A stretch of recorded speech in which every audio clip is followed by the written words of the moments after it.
Bristol Community College, Mathematics with Dan Avedikian, Math 011, Arithmetic, Section 4.4, Problem 4.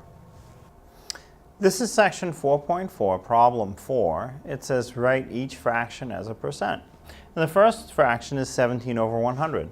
So when the denominator is 100, the percent is whatever the numerator is. So 17 over 100 is 17%.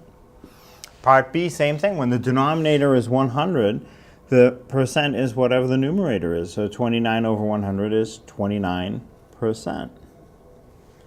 Part C, 40 over 100. Now notice the 40 over 100 can reduce. I don't want to reduce it. I want the denominator to be 100 because now it makes the conversion to a percent easier. 40 over 100 is 40%.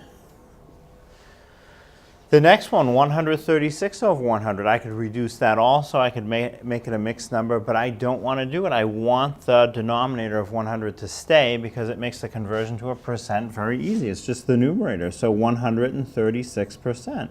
And can you have a percent over 100? You absolutely can. Prices can increase by more than 100%. That's the example I like to use. And E, 64.5 over 100.